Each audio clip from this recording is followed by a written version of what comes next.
So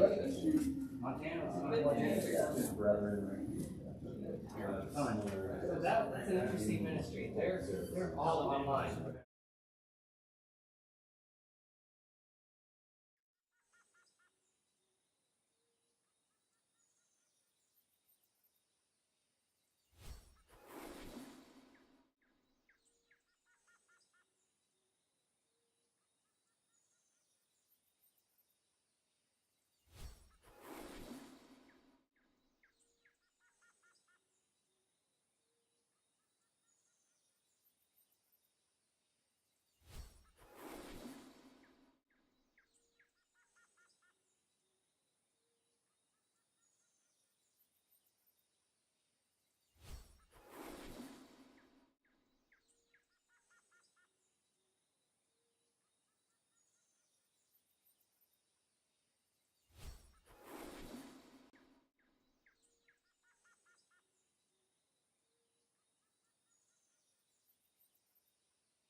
We were able to put like a, you can put an offer where it's like, you do like a lower amount and everybody else bids higher. I like that area. That's really fun. I like Brandon Wine, the whole chance forward, that like the whole area is really easy to see.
Okay, what was the question? What was the question?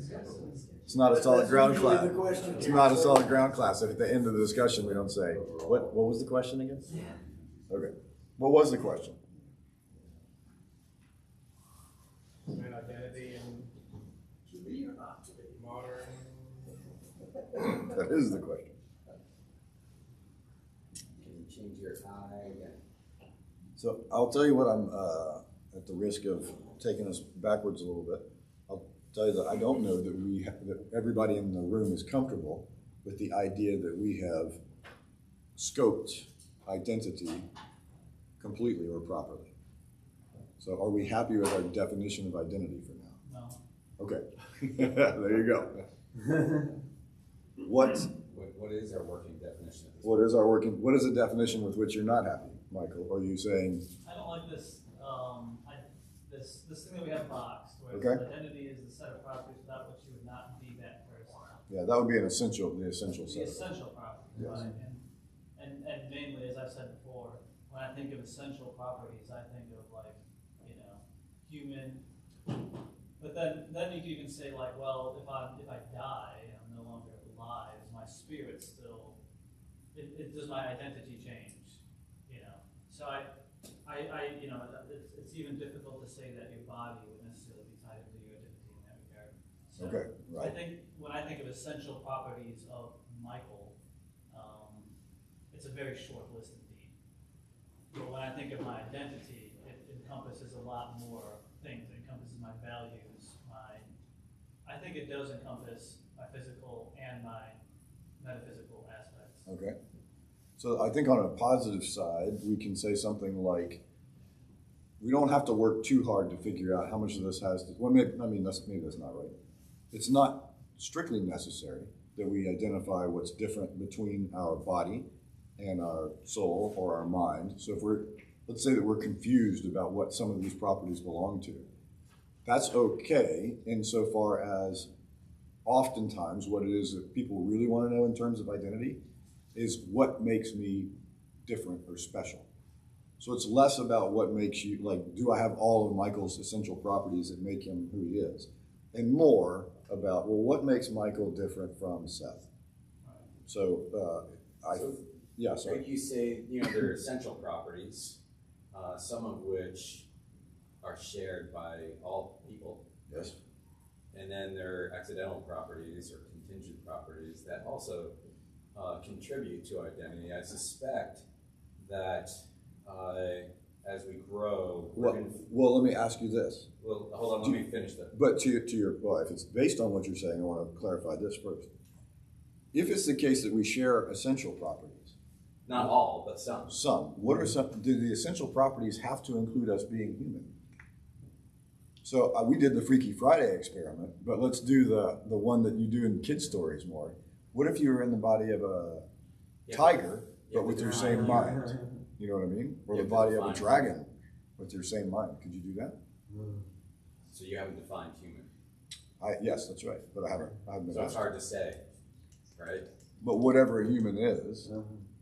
What are the properties that your mind has that the tiger doesn't have or cannot possess? Right. Now, I think typically what we would say is this is nice to think of, but there aren't, as far as we know, no tigers that have human-like minds. I think you would say it's a human in a tiger body, is what you would end up saying. Now, that's the question, is they'll say that it's a human in a tiger's body, but now Michael objects because he says, but I thought the body might be part of what it is to be human. So can a human be in a tiger's body? And is that an essential property or accidental? Right. Yes. Insofar as if it's the case that we could put your mind, even theoretically, in a tiger's body, then that means that your mind isn't strictly human. If part of what it is to be human is to be instantiated in a featherless bipedal body. Right, and my personal bias, I would say bias because I don't have strong rational reasons for it. It's just a sense. But I feel as though those essential properties may not be linked to a body. I think about Paul, and it certainly implies in his writings that it's possible that you may not get your body once you perish, once you die, immediately, and so is he not a human or not a person at that point? Is he less of a person? It might be a difficult spot, but this question, this is an important consideration. You see what I mean? I'll give you two biblical examples. So we've got Samuel, who appears outside of his body to still have some sort of existence as a spirit. We also we hear Peter telling us about Jesus leaving his body and going to preach to those that were under the earth. Right. So the question is, do those things indicate that there is a spiritual life that is so identical to that person that when Samuel's spirit rises, what does the Witch of Endor say she sees? She's a man See an old man. coming up. You know. Right. So at least it's the image of an old man. Now, does that mean, in our popular conception, when you're a ghost in Hogwarts or whatever else, you look like whatever your body looked like. It's this like semi-translucent version of you. Is that what souls are? Are they physical pictures of who we are? They're just thinner, or how does that work? We don't know. But let's say we don't know. Do we care for the purpose of this discussion? About what? About whether or not we could exist completely separately from our body without losing any part of our identity. This is the Michael Wood because he's defining. Well, let me ask you, like personally, not philosophically, personally, why do you want to know the answer to this question? I mean, somebody wanted to know the answer. Who wanted to know the answer to this question? Remember whose fault this was? Can we blame this on somebody here at this point? Who's not? I like the way you think. You sir. There are a number of jobs that you'd be excellent. I think, yeah. High-paying jobs, in fact. I think, and I could be wrong, disagree with me, that most people want to know when they ask, who am I? Or when a child who is finds out they're adopted somehow wants to go find who their quote-unquote real parents are, even if they're real parents, didn't have a single thing to do with raising them, any of that stuff. We want to know who we are deep down that makes us different from everybody else. Very few people that I've ever even heard of would say, I would prefer to identify the middle of the mean, and I'd just like to be just like everybody else. I don't want to be special, I want to be just like everybody else. Now there is something to, like you'll hear this occasionally. In fact, there are works of fiction, movies and books and stuff where people say, I just want to be normal. Where people say that, usually extraordinary people in some way, either some good way or some bad way. And there's something to be said for that too. There are people who have a lot of fame, oftentimes say things like, sometimes I wish I wasn't famous, because it's a real pain. But rather than, they're usually complaining about some behavioral pattern or some disadvantage that brings. I don't think that deep down they're like, oh, I'm special and differentiated from other people. That's bothersome to me. I'd rather be lost in the mass. Oftentimes we want to know something specific and unique and special about us. Yeah, I'm thinking, I exist in a body.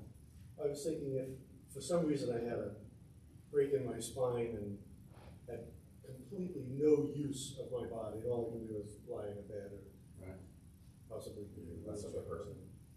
I guess I'd still be me. So I think the body is significant because it limits what we can do. It defines, it's what we look like. It's how other people see us. Right.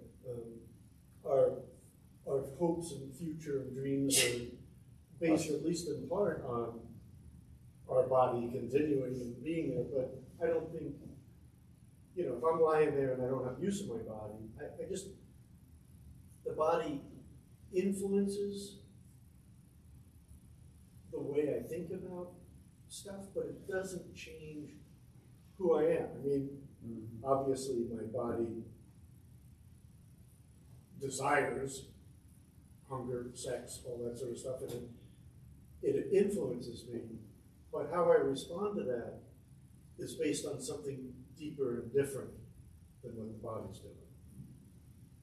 Now, I agree with this point, and I will tell you that I am happy to say that which makes you, that the unique and essential thing that you are, that makes you different, is your will. Is that really who we are, it reduces to our will, our expressed desire in any given situation. So let's track a couple of identities that we know of. Who's Usain Bolt? Okay, fast runner, all right? Who is Winston Churchill?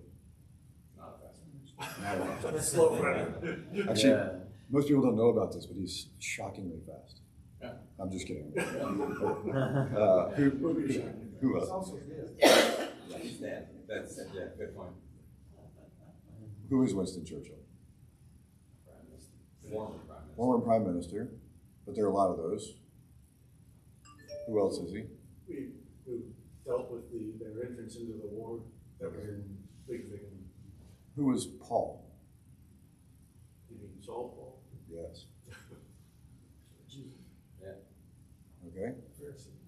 He was, I don't know, I think Saul was the Pharisee, Paul was the Christian. I guess he still called himself a Pharisee. Yeah. Okay. What was that? Okay, so I think both. Oh, Okay. Yes. Kind of as an aside, are we struggling, I mean, we all kind of agree that there is a body. Are we kind of struggling between the relationship between the mind and the soul? No, I don't want to get into that. You don't Specifically, get don't want to get into that because- unless the key to this question has to do with the difference between the mind and the soul. But let's say right now, let me finish this point, and maybe you'll get to where you want to go. When I've asked you to identify these people, how did you identify them? by what they've done. By things that they have done, which reduce to choices that they have made given where they have been, right? So Winston Churchill didn't get to choose to be a medieval knight. He didn't get to choose to be a farmer's wife in 200 BC. So what we identify people, and often ourselves, with given the choices that I had, what choices did I make? Is that because that's what we see? Right. And I don't see the true person of Winston Churchill. I see what he's done. All right, so let's say you're going to pick, I'm just being. you want to make the optimal Double possible advocate. choice of a king, and for whatever reason you decided that that king is going to come from this one family. This family's got several brothers. How do you know which one to pick? You pick the tallest? Do you pick the most handsome? Do you pick the one with the best resume? Which one do you pick? You just let him pass before you and we forgot to tell you. Yeah, right. There you go. Okay. Now, but how did God? So, how did God choose? therein lies a very good point, is that, that theologically, that's exactly what I was going to say. Okay, so now God's looking at the heart. That means that God identified whatever was good and special about David from looking at his heart, not the things that now God has the advantage of being able to see into the future. But it doesn't say that God chose David because he would be the best king. Right. Or his appearance. Or his appearance. It said that he did it by his heart. And it turns out, apparently, that choosing by his heart does mean that he would be the best king. So what is a person's heart? And if someone just wisely says, it's the essential properties that make that person different That's from what I was everybody else. yeah. I mean, I think we're kind of Why does the word heart mean, does the word heart help us narrow down the otherwise dry philosophical description of the essential properties by which that person would not be who they are?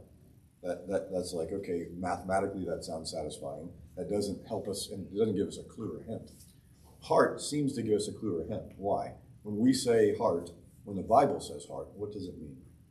Well, it's not standardized because the heart in the Bible is the center of feelings, is also the center of thinking. Heart and mind kind of. Okay, but what if the Bible's not wrong about that? Do they use the same? What if the center of thinking, the center of feeling happen to be the same thing? I'm sorry. Do they The use question same? is, what if the Bible's not wrong? Yeah, because it's almost an implication that you're saying that the Bible uses the word heart in many different ways. Peter, I Yeah, think almost hold on. interchangeably with soul, Yeah. spirit, and That's mind. desires and stuff. It talks about desires coming from the heart, but Yeah. it doesn't talk about that as being the rational part of things. Okay. So, but what as a else are we man thinks supposed? it is. How are we allowed to change our heart? Do we have anything to do with our heart? Do we have influence on the heart? Yeah. How do we know that scripturally? Pharaoh. Said Pharaoh hardened his heart. Yeah. So we've got some examples where it says this person did this with their heart. Now there are negative examples of that. Do we have any positive examples? David said when he was praying, he prayed that God would incline his heart to do good and decline his heart away from evil. So even if it were the case that we couldn't do it ourselves, it seems that our appeal to God to do it for us would in some way be our making a choice to do so, and David receives credit for righteousness conceivably for doing that. So that's a good thing. Sorry, did I see a hand? No, I would have sold on the bid that I didn't see. Okay, then if the seat of desires comes from the heart, and we have influence over our own heart, is it the case that we have influence over our own desires? Can you set your desires? I think you can influence them. Yes, emotionally. Okay, not everybody agrees. That is a controversial point. People have in the past, in other theological viewpoints, have said, no, the desires are hardwired, basically. You can't deal with those. I disagree. I think you absolutely can set your desires. And in fact, Paul, go ahead. Oh, I was saying it's like some people think that you can't control who you love, but I disagree with that. I think the choice comes before the feeling. Yeah, you absolutely can control who you love. In fact, you can control stuff that guys will tell you, no, this is hardwired. I just respond to this automatically. False. You know why? I'll give you, has anybody ever seen a painting from the Baroque period? You were not an attractive lady if you were not what medical science would call you today, morbidly obese. Okay? But that was attractive to the guys at the time. The supposedly, the reason that super thin became the standard for at least, recently in modern times was down to a model named Twiggy in the 70s, right? Yeah. And prior to that, if you stuck Twiggy in front of some guy and you said, is this an attractive woman? He would say, no, thank you, right? So it turns out the culture can, in fact, influence stuff that we consider to be like basic level, hardwired, prurient interest, biological stuff. Not necessarily. Consider what society is doing there. Literally, not metaphorically, not figuratively. Other people are telling you what your biological drive should respond to. So I think that's... you copy that, right? That's very important. Well, medically, that's true. I think those are secondary desires. And what I mean is, everyone has a desire for... I agree with you. Yeah, you're granted. You're right. All right. You know what I mean? So you can't turn around and be like, you are not hungry. Right? Right. Everyone's got a desire for intimacy. Everyone's got a desire to be seen. I tell you what I will tell you about hunger as an example. Yes, I agree with that. To that degree, I think those are hardwired. No, I stipulate the point. In fact, I'm going to illustrate it here, and here's what I'll say though. It is also the case that today in modern society, if it's a practice often, if you say let's fast for a week, most people can't do it. They can't get past the first day. They're like, I'm starving. Starving to death. Right, starving actually means something, but to them they're like, I'm starving. I gotta eat. Commonly in older days, people fasted for long periods of time, and we read of Jesus fasting for 40 days. We're like, that's not possible. People have done that in modern times. It is absolutely possible. That's kind of the extreme end of it. But at the end of the day, fasting for days and days used to be not an odd thing to do. But we feel like if you can't eat 3 square meals a day, right? That is not an ancient thing. That's not how it used to work. So some of that is availability, but the bottom line is your mentality of like, I'm starving. In modern society, if you've been with 3 hours from eating, you're like, I'm hungry, we gotta eat. 400 years ago, not true. But you wouldn't think that way, which is I'm just illustrating that we have greater control over our bodies than we think. Now the question is, how much control do we have over this heart thing that God chose who David was, who he wanted to be king based on? So I would say that that's a clue, if anything, that our identity lies in our heart. Now, what do we mean by heart? Is it the seat of the emotion? Peter points out that was it Peter who said that it's the seat of the desires. Now, if it's the seat of the desires, intellectually, we tend to turn our minds towards what it is that we want to accomplish. And what we want to accomplish, oftentimes we say, is a result of our desires. Now here, some people may give you your desires. How so? Well, here's a complicated pathway. Your father says that he wants you to go to this good school and be a doctor. I know some people like this, right? Like, became a doctor because their dad wanted him to become a doctor. So your desire, was your desire to be a doctor? Maybe. Why did they become a doctor? Because it was their dad's desire. Well, to please their father. The desire was actually, in this case, to please their father. That's my point. That was my earlier point. Okay, I think it's a secondary interest and a primary interest. So I would say almost all if not all, the secondary desires flow from those primary ones. Do all sons? We all have Do all sons desire to please their fathers? All sons have a desire for. Well, let me give you an easier example. I think all people desire intimacy. Yeah. Men have a tendency towards visual clues, and they tend to. You can take that sideways in a sexual way, and I think that is very possibly the root of what you were talking about before. Now you can reorient that. Well, but you're talking about. I want to go all the way down to the actual root.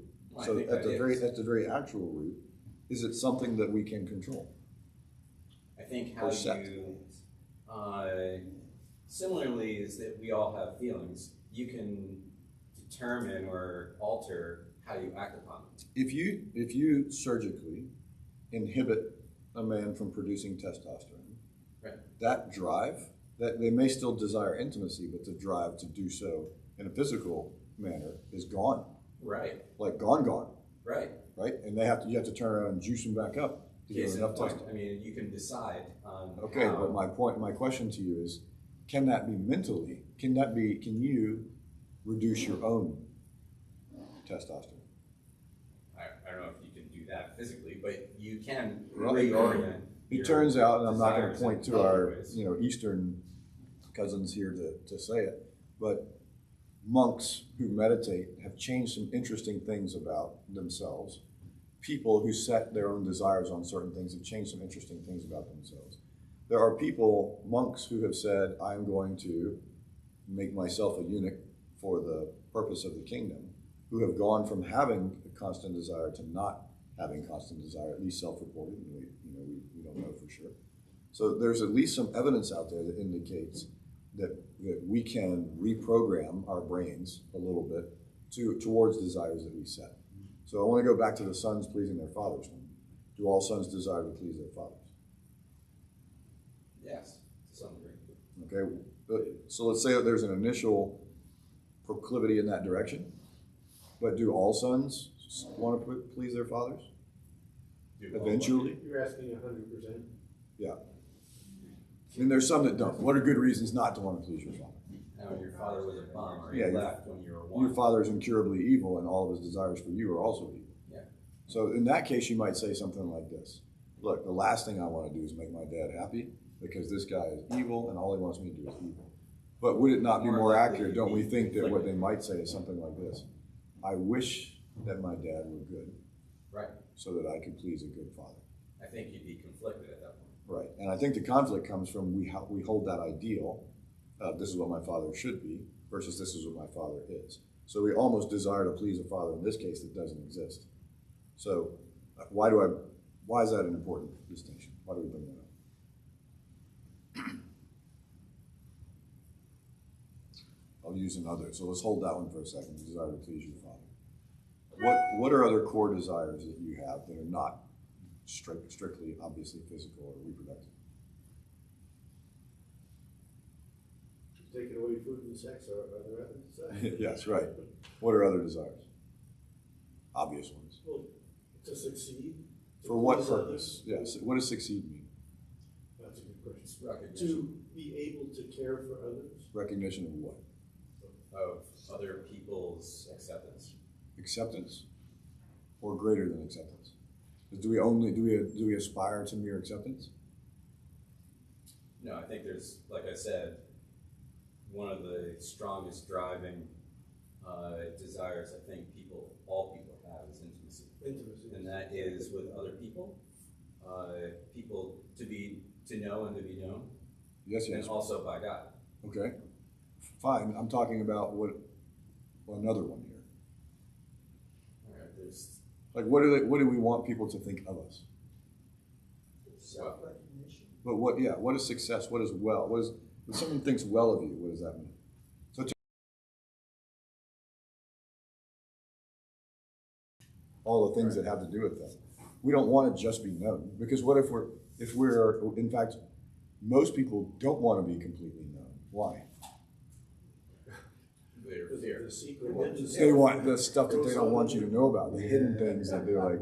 When we say things like, "Oh, at the at the great throne judgment, all secrets will be made open. And everybody's like, all of them? Like, are we just, how much time are we going to spend on these? Is there a fast forward button? So why? What do we want from other people? Well, again, I think it's acceptance, is what I said before. But approval? Okay, maybe Yeah. closer. Adoration? What's the difference between acceptance and approval? We're getting the word. Acceptance is, because acceptance seems to me to be a lower bar. Like, yeah, I accept this person as an acquaintance. Approval is like, I like the way that guy does it. That'll do. Okay. I'm using those different. Yeah, all right. Yeah. I mean, I'm trying to say the same thing. Okay. That people know you and say, I like you anyway. Ha, yeah, well, maybe, but that says more about how good that person is than it does about Maybe. me. But that's, you know. So that's do how we people strive for? recognize So you. by that logic, if all you're saying is I just want people to accept me, then your only job isn't for you to improve yourself in any way. Your only job is to go find a bunch of incredibly tolerant, loving people and hang out with them. And trick And them. some people do Trick that. them into Yeah. thinking- But is that what we want? That would be a subjective form of approval. We're looking for that objective God to say, well done. Okay. Sure, I think that's the ultimate desire. Yeah, I think what we want from other people is a combination of love and respect. All right, yeah. Okay. I mean, that's, sure. All right. So, Same. but the respect part is important. Okay. And on what basis do we want to be respected? You don't want to be respected because you were the champion. If you got the championship handed to you. You know what I mean? If someone just decides to hand you a medal, a gold medal, and be like, you're the champion of the world, do you care about that? No. You care about the ones where you put some significant effort into, and it turns out that something about, why do we care about things that we had to work hard for? Why do we not like things that are easy and handed to us? Why? Okay, so what? I guess is you want to start above. I mean, I'm really good at eating. Right. I've invested scarce resources into that endeavor. Okay. Something that's a result of your choices. What kind of choices? Eating a lot of donuts is a result of your choices. The world's greatest donut eater, most people don't aspire to that. Secretly. Homer Simpson did. Choices that felt difficult. Why? Why does that matter? Why do we do the hard things? Why do we set the hard things up as things that are important? You guys understand there's a sport where people slide rocks across the ice and people with brooms direct it and slow it down. No way. I kid you not. And it made it to the Olympics. Yeah. Okay. It's questionable if it's a sport. Have you ever watched one of the broom people in curling? Oh, they're intense. Tell me they're one iota less serious than the world's most focused football player, hockey player, baseball player, whatever else. So, I mean, they are working, like they are laser focused, working hard and very much vested in what they do. is the guy. Yeah. That's probably too old. That's good to go. Yeah. So I'm going to throw an idea out there. I think that you're born. I suspect that you have tendencies. You already have some form of identity, right, as a child. And then as you see and work your way through the world, you pick up unhealthy ways of managing things. And I think that clouds who you believe you truly are. You're trying to cut down, and doing those hard things tends to strip that away. Okay. To find out who your true identity is. But this is that may be right. That may be right. Yeah. But if And I think that's the value. but we're not talking about the stripping it away. Like, why do we care about that value solely because we want other people? Because the interesting thing is we're talking about stuff that we want other people to recognize about us. Do we want other people to recognize that we're taking some pragmatic step to help us strip away this cloud so that we know who we are better? No, I think it's not easy to do, right? And Right. but why do all we care value it. why do we And- care about doing stuff that's not easy to do? I think I just said. Well, I wasn't clear to me. Why do we care about doing stuff that's hard to do? Why is that virtuous? So Yeah, again, I think I just said doing hard things will strip away all those habits, whatever you want to call them, that don't really work. And But that's not a reason for people to admire you. Yeah, because, well, again, you said that that's not easy. But also, everyone has that desire, and when you see someone else has done something like that, you go, holy cow, that's pretty cool. Because it took effort. And in order to Intentionality. put that kind of effort, what does it take?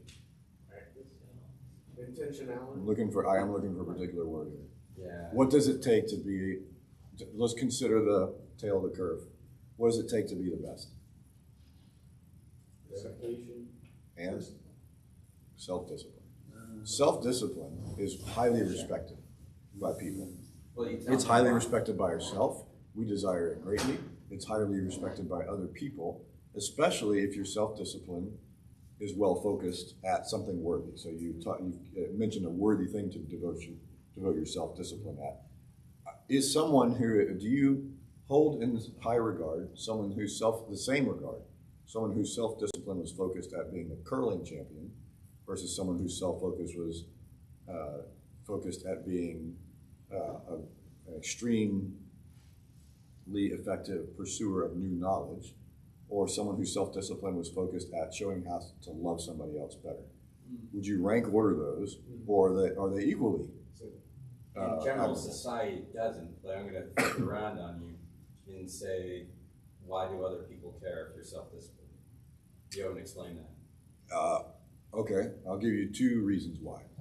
One, we intuitively recognize that, I'm going to put a general term without specifying it, great things, where whatever great we think great is, no matter what great is, great things are only accomplishable by people with self-discipline. And the more self-discipline you have, the greater the thing you can oftentimes accomplish. This doesn't leave any room for the luck / all that other kind of stuff. But given some situation, self-discipline is the surest way towards success in great things. Yes, sir? I would tend to agree with that wholeheartedly, because I've read quite a bit on that as to what separates very successful and high achievers from not. And both in athletics and in business, it's the ability to focus, to weed out all distractions and focus. And they say high-performing athletes have the ability to focus entirely on the task at hand. And as an individual, when I was young, played baseball, Johnny Bench, some of you have heard of him, played baseball in the same league in Oklahoma that I played in. Wasn't that much better, but he was absolutely focused on what he was doing and where he was going and where he wanted to be. The rest of us, we were just there, because our girlfriend. Or some silly other reason. The high-level coaches and scouts will tell you that what they look for is that they have essential property that you have to have is an almost incredible self-drive and self-discipline that causes you to work harder than everybody else. They know that is the thing that drives people to the highest level. And we can couch it in different terms of dedication, but it's the ability to eliminate all distraction and focus on where you're going and what you're doing. Okay, now here's what I'll point out. Let's take a guy like Tom Brady, and I'll give you so two sets of people. Let's assume that here in this room, on the distribution of self-discipline, that you guys tend towards the upper end of self-discipline, and that maybe some of you are very, very high up in there. But let's say that we all in this room are we the world's greatest at it? No, there's some people who are clearly better at it than we are. And let's say a guy like Tom Brady has had that level of self-discipline. So it's interesting to know what people who think about people who are at the top think self-discipline is required in order to get to the top. It's also really important to know what people who are at the quote-unquote top think about themselves and what it takes to get to the top. These are two different sets of people in terms of authority. One of them has accomplished it. The other people have watched it happen. And maybe you can argue that there's an advantage to having both sides. But let's at least consider what the people at the top have said. So Tom Brady gets to the top. Let's say we acknowledge his self-discipline was strong. And in the 60 Minutes interview, I continually talk about, this was when he had 3 Super Bowls. This was more than a decade ago. And he asks on camera, yeah, you know, I've got everything that I ever wanted. I hit all my goals. I got 3 Super Bowl rings. And I still ask myself, is this really it? Is this all there is? Okay, so here's a guy who's gotten to quote unquote the top. Now this is very interesting watching the long term what happens to him. So what happened to him in the long run? And? Another Super Bowl ring. And? Because that's the only thing he knew. And then what happened? Why? Why did his family fall apart? Because he was still focusing on Looking for other things. So the one thing that he said a decade plus ago was not rewarding. He stood on top of the mountain, he looked around, and he was like, well, I don't see anything else, and this made me happy, so I'll just keep focusing on this, and now his family's falling.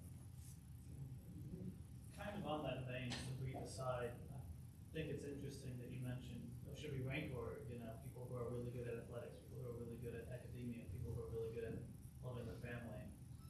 And it seems to me that our society has almost a complete inversion of the proper rank order of these things. You have at the top athletes who are really good at passing a ball.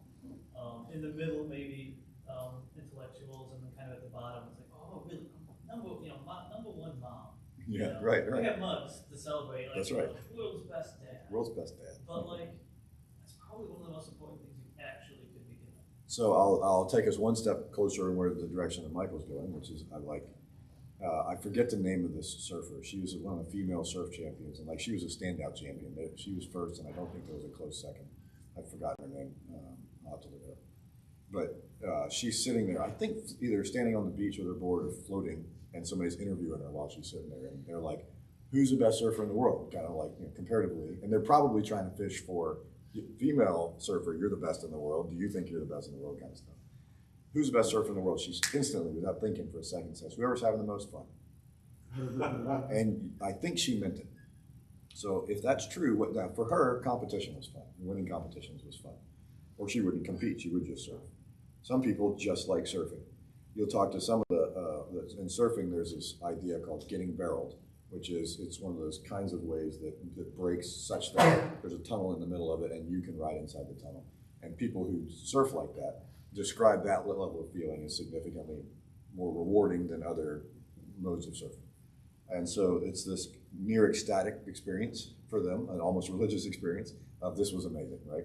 So why would she answer whoever's having the most fun as a reasonable, not smart aleck answer? What is the purpose of surfing? Surely it's to have fun, right? It's not, she makes money on it, but 99.99% of people who surf don't make money on it. In fact, it costs them money to do it. And they're not doing it with the idea of return on investment in terms of monetarily, right? Obviously, what you're trying to do is have fun. Because having fun makes you happy. So we're back to happy, right? Okay. But one of the things that you have to have as someone who has great self-discipline, if you want to do the things that are going to make you happy in the long run, because Tom Brady is on course to wreck all of the happiness that he had. And if he keeps going the way that he's going, he is going to die delusional about what has made him happy, or he's going to die regretful. And that's sad, because he has all the things he needs to make him happy. But so does the person with the world's best mom mug, who actually believes that something like that is the case, or at least says, well, locally, that's true and that's good enough for me. Why? What's the difference? One of them has set their goal on a worthier objective than the other one has. One of them wanted to carry pigskin more rapidly and successfully into some arbitrarily denoted rectangle. Whereas the other person has said, I desire intimacy of multiple people who love me and I love them. And part of being a mom is I know they know that no matter what happens, that I'm always there for them, fill in the blank with whatever all the other good mom things are. So one of them has, now, do you think moms show self-discipline? I watched Tracy raise 4 kids, the second of whom had absolutely no desire to feed themselves because of an undiagnosed lip tie. which went, not that I'm upset about this at all, but went undetected by 2 lactation specialists, a registered nurse, and a pediatrician whose job it is to detect those kinds of things. We're not upset about this at all. I just watched her suffer for 4 months needlessly. Her self-discipline of significant sleep deprivation, significant self-sacrifice, right? Sidelining the way a career could have gone to pursue one that is lesser in terms of people who only care about academics, in that she's an instructor and not a full professor, tenured professor kind of thing. All of these things, because she knew that a greater accomplishment is when that guy right there recognizes and lives in a loving relationship with his mother that is perfect. That's what she's shooting for. So it's the combination of self-discipline and wisdom.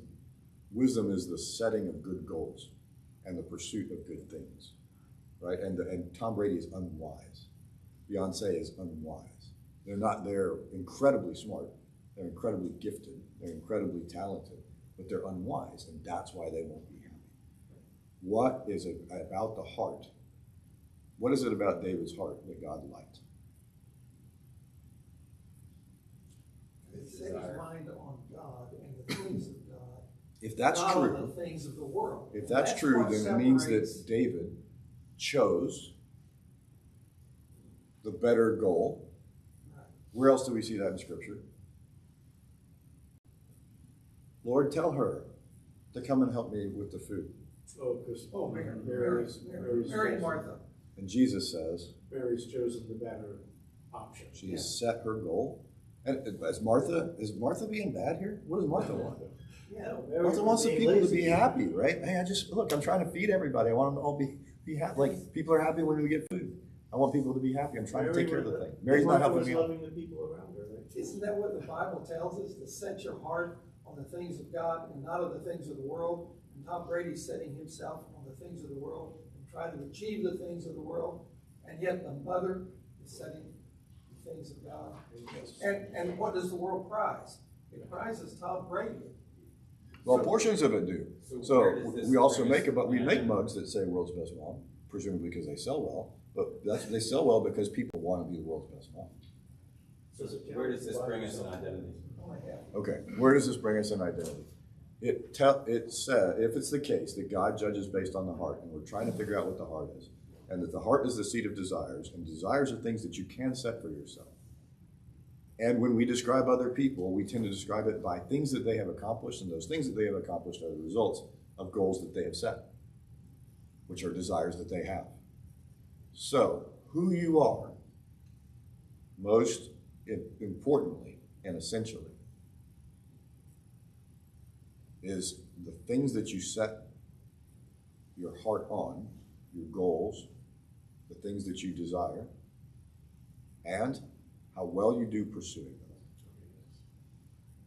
Those 2 factors, now we can talk about what generates those, etc. But those 2 factors together are, to your thinking, to your structure, the lower level things that we have to have. Things are secondary, tertiary, quaternary after that. But how much do we control that? Seems like we can control what we set our hearts on. It seems like we can control how hard we work at. And I want to say that that's a relative measure to some degree, and then I'll say why it's an absolute measure. It's a relative measure in some degree in that the son that I love, I don't get to choose who he is. This one came out like that. He could have come out as a paraplegic. He could have come out as twice his height.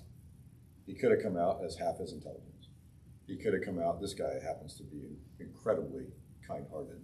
He could have come out differently. So I don't get to choose who I love. You say you don't Because he's been put in my way in order to love. So now my choice is down to, am I going to choose to love him? There's the wisdom in there. So that's How am I fair. going to choose to love him? And then how self-disciplined am I going to be in doing so? Yes?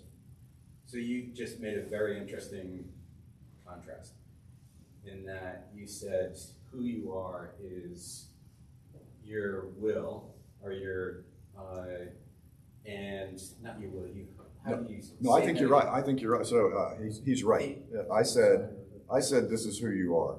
and that your will expresses itself in two ways: your goal and your goals. self-discipline. Okay, so that's exactly Because where you I actually was get to gonna go. choose how self-disciplined you are. Did you know that? Yes, sir. Okay. So that's exactly where I was going to go. We were saying that what you do, so you're still defining who you are in what you do. No, But I'm saying what who you are is this, are and it's will define expressed what this you do. way. Your will is who you are. All right, that's And it so expresses that's where I was itself in these things right here. And this will tell you, evidentially, evidentiarily, Yeah, who yeah. you are. So, and the reason I Are those two things just one thing of what you're willing to sacrifice for? I think the goal, yeah, that's probably right. But it's worth differentiating when you say, well, if you say it's what you're willing to sacrifice for, then I might be tempted to say, by what you're willing to sacrifice for, that phrase, do you mean the goal alone or the method by which you pursue it? So if you mean the goal alone, then I mean G. If you mean the method by which you pursue it, it's a combination of goal, because there are intermediate goals in there, and then the self-discipline that it takes to do so. You just musing? Okay. I'm thinking about goals because I think I started out with loftier goals, which then got adjusted as I looked at my performance through life. I think because I don't want to have goals that aren't attainable, and so I think that my goals have come down. Okay.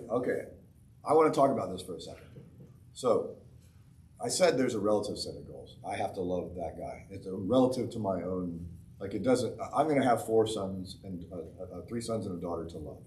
How well I love my children will be dictated by how well I love each and every one of them.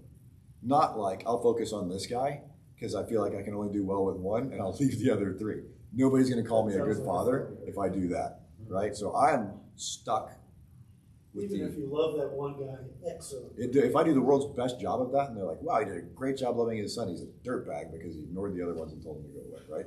That's what's going to happen if I did that. So my relative situation is that in my expression of goals and desires, God has told me, I'm not giving you a choice about this. I'm not giving you a righteous choice about this. Like I could unrighteously be like, I'll narrow it down. Boom, boom, boom. Now I've only got one. Easy, right? Again, nobody's going to call me a good father as a result of that. So you have to, God has given me 4 to love. I have to love 4 at a minimum. Maybe I adopt another one because 8 or 9 isn't enough, right? You're too good a father that you can't just do it with 8 or 9. You need another one.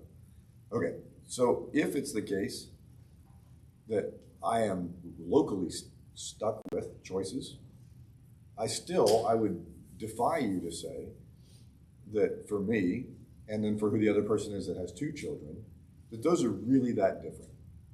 The person who has to love 2 children still has to figure out how to handle loving 2 different kids. Maybe there's a little bit of a difference from people who have only 1 kid versus 4 as to how do you split. You don't have to worry about the factor of splitting up the attention and love. But it doesn't make it any easier in learning to love that person. I will appeal to the guy who's done it the most. Once you figure out how to love one of them, it turns out that while the mechanics may be different, the goals are the same. You want them all to feel the same love from you. And so there's just a little bit of wisdom in differentiating that love sometimes. But this is details. To the main point. Stick something in for Chris here, Yeah. because I don't think you implied this at all, that his thinking was ever, because I'm such a great dad. Oh, of course, all of that I was more. being sarcastic. It was yes. mostly, hey, speaking for you, Chris, probably it's better than what he's got now. Well, acting like Chris isn't here, I will tell you an observation I have made about people who are good parents of both biological children and adopted children. Some people adopt children because they can't have other children, so they're like, this is how we're going to do it. Some people adopt children because they're just willy-nilly like, we wanted 4, we had 2, here we go, we got 4. Some people, I think, are confident enough to adopt other kids because in their mind, they're like, they may not say it this way, it's out of humility. We have figured out how to love children. God has put on us a responsibility to love. Here's a child over here that is not going to get the kind of love, as imperfect as it may be, it's better than average, maybe way better than average. I, as a father, know that I can do that and here's an opportunity for me to do it for another kid. Am I going to leave that kid hanging when I know that I can do the good for that kid? Some people are motivated that way. Let's call that a good motivation to it. Chris can tell you later what his is, talking about it in the abstract. But that's a good motivation where you said, well, wisdom-wise, I figured out how to love kids, and this is an opportunity. It may just be that God knocked on the door and was like, I got another one for you, in which case, in another good acceptance of like, God's asking me to do it, therefore he will equip me to do it. And then he may argue back like, you did a pretty good job with the other ones. Here's another one I need you to take care of, okay? So, again, not bidding, just, okay. The question I want to ask, the point I want to get to on this one is, if you can choose locally how to respond, that is a relative term to some degree. It becomes absolute when you view it in a Christian worldview, which says God gave you those four. So for whatever your heart is, he's matched your heart against these four kids. He's matched your heart against this one kid. He's matched your heart against these no kids, but this one other person. He's matched your heart against this no kids, no wife, no husband, against this group of brothers and sisters in the church. Right? That may be the case. The one thing, to your point, where you're like, I don't want to set an unattainable goal. Right. But what goal do we think is unattainable? We think it's unattainable to be like, be honest, what do we think it's unattainable to be like? To be like Christ. Right. We think it's unattainable to be like Christ. Or to be like our Father in heaven. But do you think that God would really order us to do something that's unattainable? No. He tells us to imitate our Father. Right? Paul tells us to imitate Christ. And nowhere do either one of them say, I know you're never going to get there, but if you shoot for the moon, at least you won't hit the dirt. That's actually not true. If you shoot for the moon and you miss, you hit the dirt harder and faster than any other possible option. And that's just mathematically true. Unless you're getting an escape velocity and just head out into the other That's way. it. Right. Yeah. Which is worse than You're just drifting forever. That's a good feeling. God matches your heart to, he takes your heart and he, maybe, if you're lucky, you get to watch over, be a good steward of some kids, and he's kind of matched these kids to your heart. And it's your job to look after them as best you can, but you don't always, sometimes you have amazing kids that you're able to lead well, and sometimes you could be, I've seen this with previous mentors of mine, who are the most loving, amazing people, and they have a child that it's the prodigal son, so to speak, but he hasn't reached that prodigal phase yet. He's just out there completely doing his own thing, and it breaks their heart, and they're constantly trying to love him and bring him back, and the story's not finished, but surely some of them will end in glory and some will end in heartache. You can't always, it's their choice at the end of the day. Well, and to that point, and maybe brief aside, if you're not at completion yet on your point, some of those things we can look at from the outside and say, look, yes, that person was really loving, but what they didn't give their child was discipline or self-discipline. And I don't mean discipline like beating them, like we don't spank our kids, but their compliance level is high. And a lot of that we can say why we think that is, but it's also the case that we've been given for particular kinds of kids. I'll tell you the second one was very much, this one is highly compliant. Number two is like this way, and not like maliciously, not evil, but he has the same thing I have, which is he's an out-of-the-box thinker. And out-of-the-box thinkers necessarily want to be out of the box. So if you set them a box, they're like, my job, like given to me by God, maybe my heart, is to find the solution outside the box. If we misinterpret that, that looks a lot like rebellion. So I know a lot of people who would have taken my second son and said, he has a rebellious soul. I hear this kind of talk in the church all the time. He has a rebellious soul, and I need to stomp that rebellion down. And that's not true. He didn't have a rebellious soul. What he had was a out-of-the-box soul, and he wants to be the person. He wanted early to make his own choices. He wants to make the choices because they're his choices to make. So with that kid, you give him his choices earlier, and you encourage him in the right direction by good example, and he ends up imitating your example eventually over time. Now, that's easy to say when your kids are working out well. I also know it's not the case that every kid, if you just happen to treat them wisely, is going to turn out well. How do we know that's the case? Who's the greatest father in the world? And what percentage of his people don't make it, right? So it's not the case that, if you just parented well, the kid would have turned out fine. Not for God, right? And who's going to claim to be a better parent than God? Stand up here. I'm going to stand away from you. What is lightning bolt range? Right. I don't know what the minimum safe distance is to a lightning bolt. So that's important to keep in mind. But what's your, yeah, go ahead, Peter. Would God call those people his children? Okay, Peter has a good point. Then whose children are they? The children of the devil? Why? Did the devil make them? No, I thought that's what the Bible calls them. Yeah, so what's the difference between children of God and children of the devil? Did God make them one way and the devil make them the other? They're all created by God. Well, it depends on the will. Children meaning following the way of. I think it's not just. Yes. Right. Okay, so it's what do we choose is who we choose our father. You get to choose your father. We all choose our father. We all start with our earthly fathers, but every person in this room, to my knowledge, has chosen a different father. And I have encouraged him, as an example, listen to what I have to say. But that's my son, Seth. You weren't pointing at me. No. I have. You never encouraged me. No, I know that. It's so sad. You don't need encouragement. You're at your best, sir, when opposed rigorously. I told him, at the end of the day, don't please me. If you please God, I'm going to be ecstatic. And he takes me seriously on this one, because like sometimes he'll be like, no, God wants me to do this. It sounds like he's not accusing me of being morally bankrupt. He's like, you're saying, this other thing. And I'm like, nope, right, your goal is right. You're pointing in the right direction. So hopefully he sees me as a image of his true father. Yeah, hopefully. Whom he eventually gets past me. And the sooner the better, I say. But if he's focused on the right one, then we will be brothers in heaven.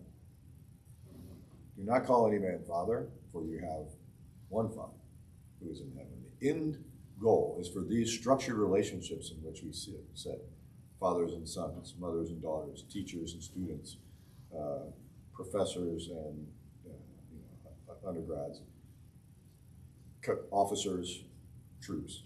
All of these eventually level out as all of us focus on God, and now we are equal as brothers and sisters in Christ, not as grandchildren and great-grandchildren and all that in Christ. We still in the church call some people fathers and sons, but why?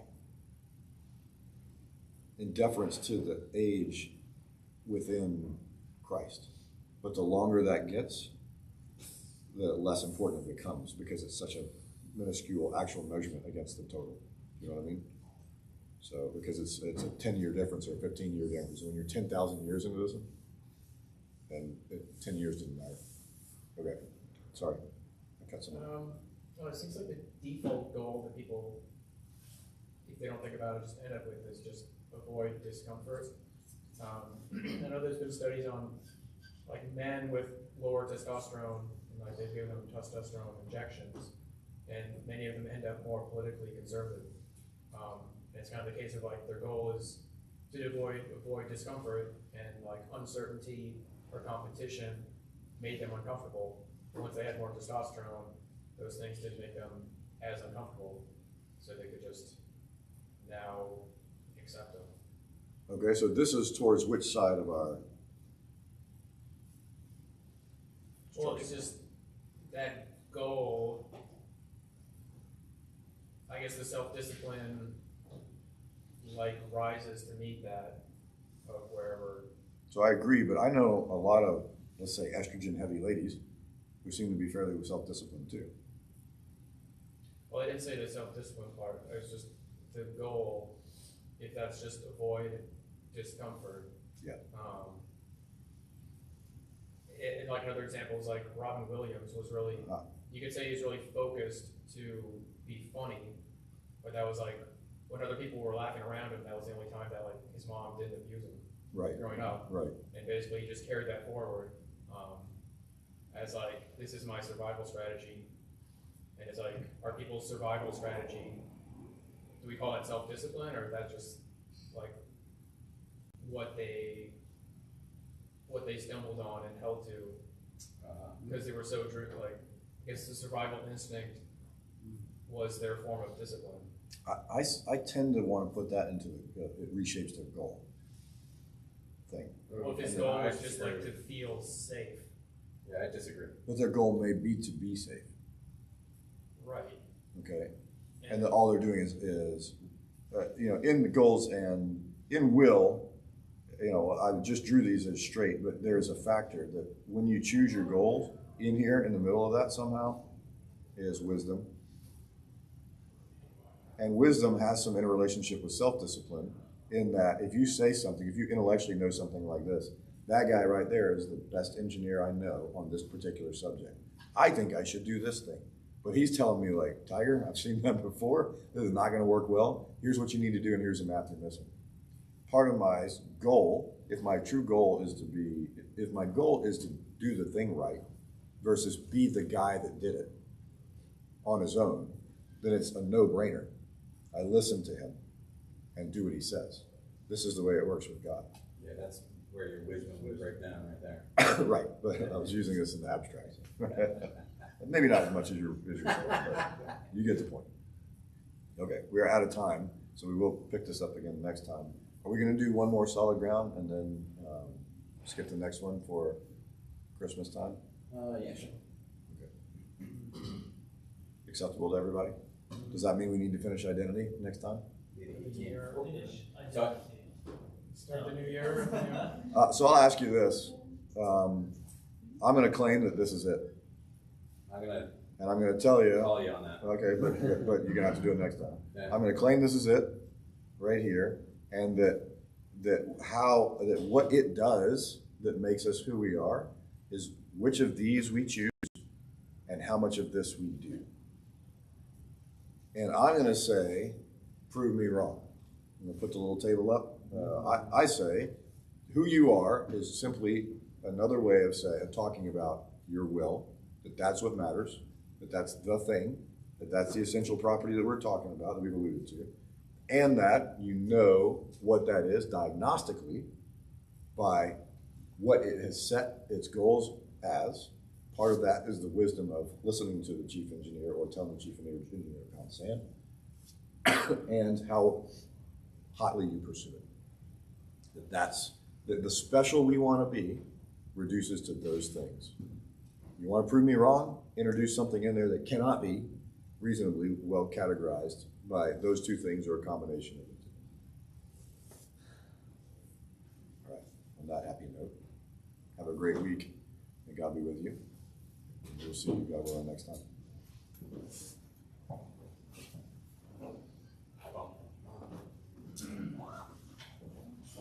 So this is why I'm going to check. Yes, sure. Are you about to say a bunch of stuff in here that you need to say next time? I'm not going to be here next time.